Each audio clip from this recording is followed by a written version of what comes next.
அப்படின்னா அரசு, HRNC, அதாவது அறநிலையத்துறை, போலீஸ் எல்லாருமே மனுதாரர்களுக்கு விரோதமாக தான் ஒரு ஸ்டாண்ட் எடுக்கிறாங்க. கோயிலுக்கே விரோதமாக ஸ்டாண்ட் எடுக்கிறாங்க.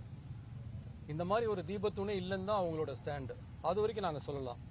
எல்லாருமே இந்த மாதிரி இது ஒரு சர்வே கல் அப்படின்னு சொல்றாங்க. இல்ல சில பேர் இது ஜெயினர் காலத்து கல்லுங்கிறாங்க. நாங்க கிரானைட் ஸ்டோன் அப்படிங்கிறாங்க. நாங்க அதுக்கு என்ன எதிர்வாதம் செஞ்சோம்னா, அந்த மாதிரி இருந்தா அரசு தரப்புல எவிடன்ஸ் கொடுத்திருப்பாங்க கோர்ட்ல. எந்த எவிடன்ஸும் கொடுக்கல. இந்த தீபத்தூண் இருக்குதுமே பாத்தீங்கன்னா கோயில் இடம் அப்படின்னு சொன்ன இடத்துல தான் இருக்கு.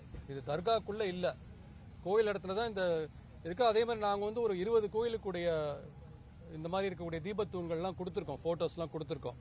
மாதிரி பழனி, திருத்தணி, நிறைய முருகன் கோயில், நிறைய சிவன் கோயில், எல்லா இடத்துலயும் கர்நாடகா, தமிழ்நாடு எல்லா இடத்துலயுமே கிட்டத்தட்ட பாத்தீங்கன்னா இந்த தீபத்தூண் இந்த மாதிரி ஒரு அமைப்புல தான் இருக்கு.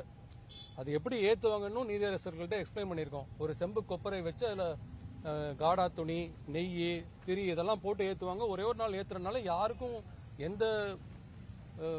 எந்த ரிலிஜனுக்கும் எந்த மதத்தினருக்கும் எந்த விதமான பாதிப்பும் வராது. ஒரே ஒரு நாள் போய் ஏத்துறதுனால, அதுவும் கோயில் போலீஸ் ப்ரொடெக்ஷனோட போய் ஏத்துனா என்ன ஆயிர போகுது அப்படிங்கிற மாதிரி ஒரு வாதம் வச்சிருக்கோம். ஒரே ஒரு நாள் வருஷத்துல திருக்கார்த்திகை அன்னைக்கு மட்டும் வழக்குகள் இல்ல, கரண்ட் இல்ல, EB இல்ல. ஸோ அந்த மாதிரி ஒரு நேரத்தில் இந்த மாதிரி மலை உச்சியில் ஏற்றினா அந்த வெளிச்சம் எல்லாருக்கும் தெரியும். அது வெளிச்சத்துக்காக மட்டும் இல்லை, ஒரு மலை உச்சியில் ஏற்றும் போது அதுக்குன்னு ஒரு ஸ்பிரிச்சுவல் சிக்னிஃபிகன்ஸ் இருக்கு. ஆமாம், அதனால தான் அந்த காலத்தை ஏற்றிருக்காங்க. அதாவது கடவுளை நம்ம மனசுக்குள்ள பார்க்குற மாதிரி அதை அந்த ஜோதி சுரூபமாக நம்ம பார்க்குறோம். கீழே சொக்கப்பான் கொளுத்திட்டு மேலே போய் மலையில் ஏற்றுவாங்க. இதெல்லாமே நம்ம கோர்ட்டில் நம்ம வாதத்தில் வச்சிருக்கோம் சார். இந்த விஷயம் எல்லாமே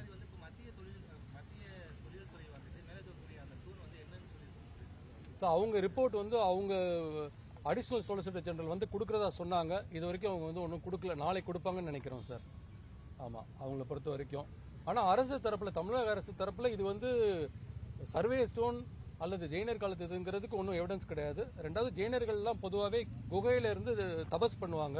அவங்க கோயிலெல்லாம் கட்டந்தா இல்லை. இதெல்லாம் ஒரு திசை திருப்புறதுக்காக அவங்க பல மாதிரி வாதங்கள்லாம் வச்சாங்க சார்.